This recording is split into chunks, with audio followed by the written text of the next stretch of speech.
Rhythm of Life Community Chorus. I hope you're all doing well. I know it's the end of June. That is just wild. That's so crazy. What a weird couple of months this has been. Um, as you can see, I finally got my first quarantine haircut, which was much needed. And if you're like me, you're kind of probably trying to find some kind of normalcy in your life, which is very hard. So here we are back with another week of skills sessions with Professor Ballard. Uh, we're going to be talking today about rhythm. Can you spell it? You better be able to, because that's the name you require. I can't. But it is one of my favorite things to talk about.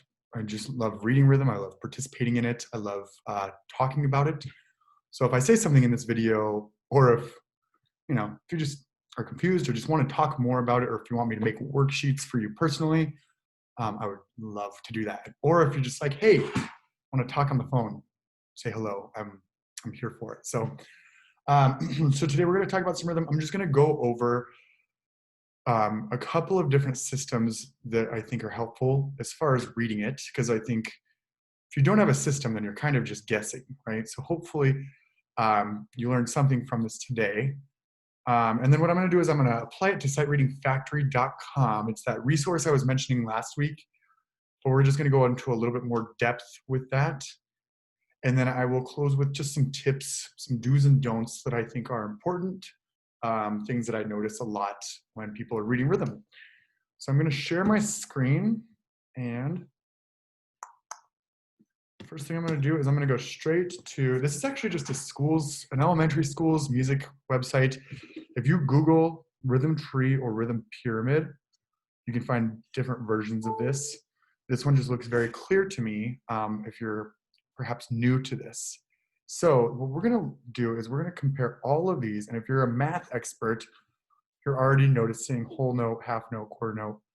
It's kind of like fractions. But we're going to treat each of these big boxes as one whole measure. Okay.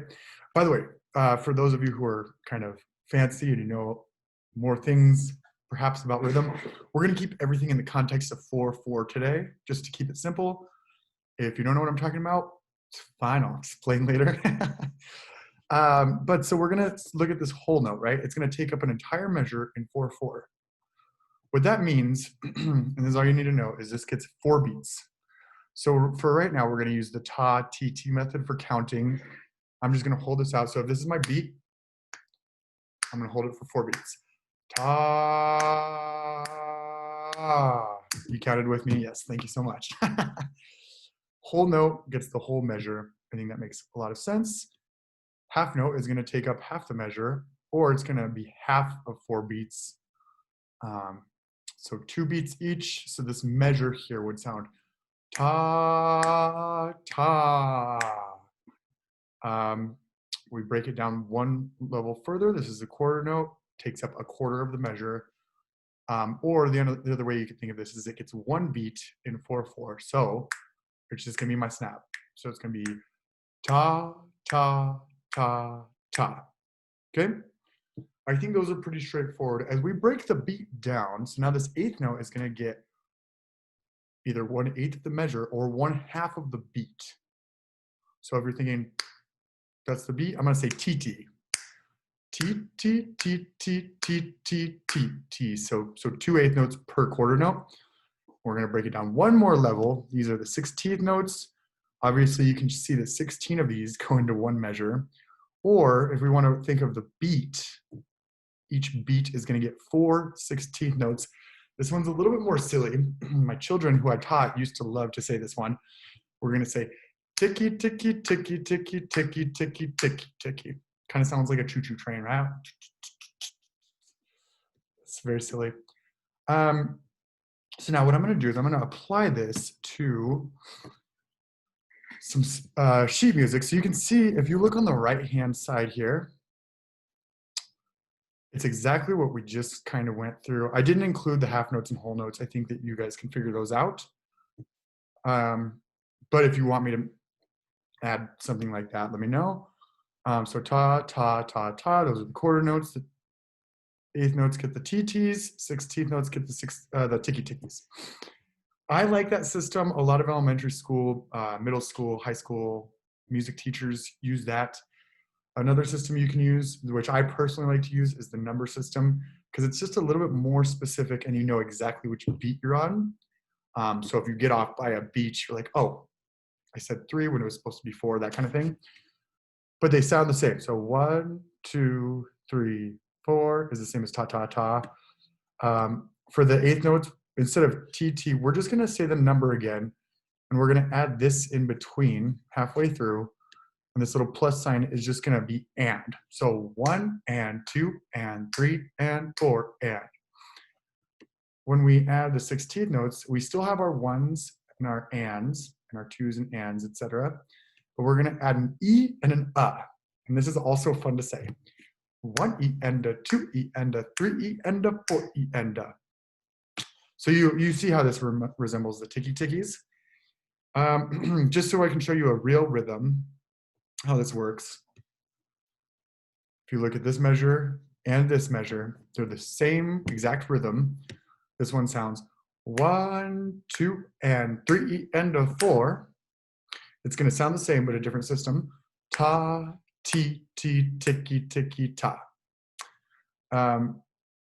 So I always say, whatever one works best for you, just stick to that one and kind of try to keep it consistent. I find that people have a hard time going back and forth. So decide which one you like best. Now I'm just going to apply this to Sight Reading Factory. I showed you this last week. Try it for free, which is really nice. You'll notice I'm on incognito window, so it doesn't remember me, because sometimes if I come back on, then you can't use it for free as long. For this week, we're going to go rhythm only, just to keep it simple. And I'm going to just start at level 1. And we're going to remember what I talked about. We're going to keep it in 4/4. If you know other meters, feel free to jump into other things. Let's start our free play.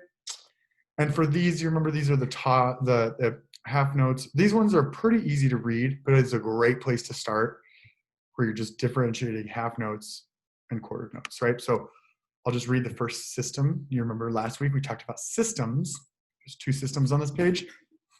I'm going to read the first system. So ta, ta, ta, ta, ta, ta, ta, ta, ta, ta, ta, ta. If I'm now, you know what, I'm going to jump down to the next system for the numbers. I really want you to pay attention to this note right here. I'll tell you why in just a second. So this will go 1, 2, 3, 4, 1, 3, 1, 3, 4, 1. The reason why I was so obnoxious about that last note there is because I think people get here and they'll go like 1, 3, 4, 1. Even though they see that that's clearly supposed to be 4 beats, they're like, well, I know it's 4 beats. I'm just going to 1, get it off. I just think it's good to be in the habit of just doing things correctly. I also do want to point out the metronome.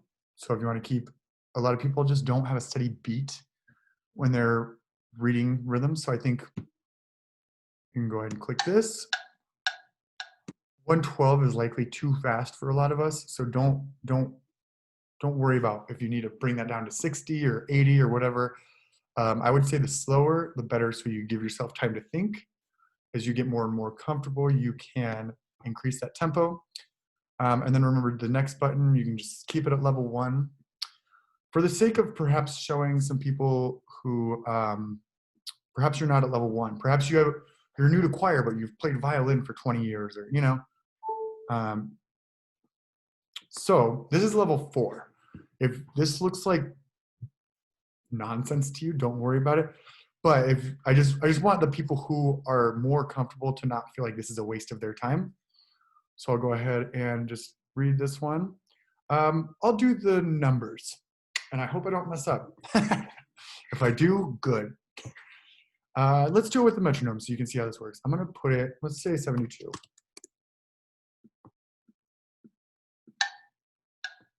Here I go.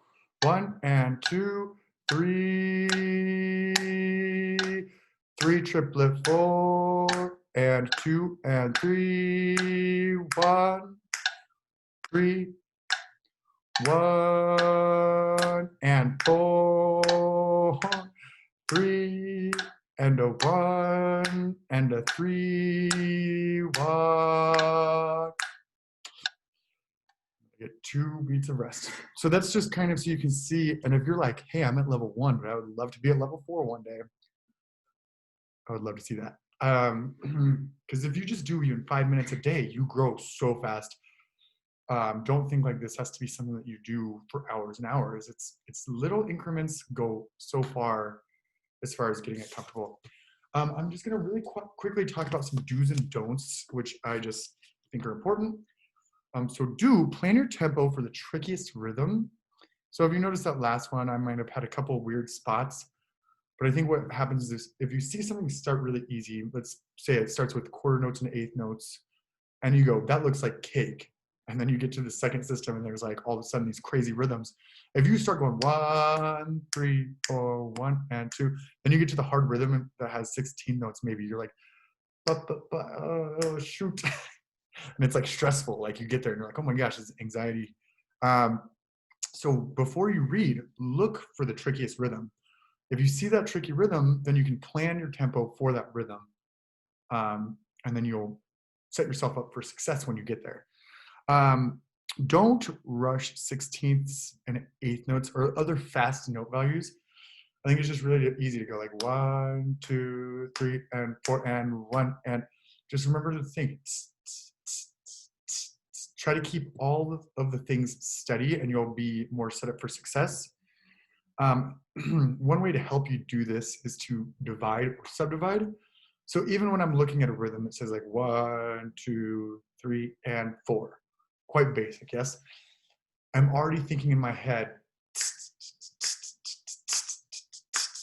1, 2, and 3, and 4. Even though I'm not singing 16th notes or saying 16th notes, if I'm feeling the 16th notes during every beat, I'm just going to be more consistent, and particularly with ensemble singing, things are just going to line up better. So something to do. Another thing that really helps is conducting the beat pattern, which is not, I'm just going to say this, it's not as fun at first. So if you go on sightreadingfactory.com the first time and you try to conduct, you're going to be like, oh, it's actually easier if I just speak it. But if you get in the habit of conducting a 4 pattern or whatever, then when you're sight reading down the road, you're going to be like, oh, I'm never going to get on the wrong beat. Because even if I try to come in on beat 3 and I come in on beat 4, my hand's like, oh, my hand's in the wrong spot. I'll show you what I mean. So I'm just going to bring my computer over here. So you can see me. So the 4 pattern is just you're going to take your right hand and we're going to go down, left, right, up. Or you can say down, in, out, up. Try it with me. Here we go. Down, left, right, up. And it doesn't have to be pretty. It doesn't have to be a good 4 pattern or anything, but it just kind of keeps you on the right beat. I use my foot. Like if I'm in a choir, I'll put a 4 pattern in my foot so I feel the beats a little bit more. You might think I'm crazy, but I promise it works. This is so important. Please start easy and gradually build. If you're pretty good at rhythm and you're like, I want to start on level 4, and then you find out it's too hard, go back to level 2. I think it's much better to be too easy and gradually challenge yourself than to get frustrated right off the bat and then never do it again. So it always happens with my workout regimen. I get too excited and then I'm like, oh, this is too hard. The last one is lines down. So I think if you can visually see where each beat is, I always like to, especially if it's got tricky rhythms, we might add some trickier things down the road, but it always helps me to visually, if this is beat 1, this is beat 2, this is beat 3. Sometimes people just do slashes. If you actually write in the number, that's very helpful. But those are just some tips. If you want to do a couple minutes a day, I think it's a good call. And if you want help, if you're like, hey, I'm confused or I want to challenge myself further, give me a call, reach out. I miss you all. I hope you're doing well as we enter into July. Wow. Love you all. Prof. Ballard signing off. I hope to see you next week.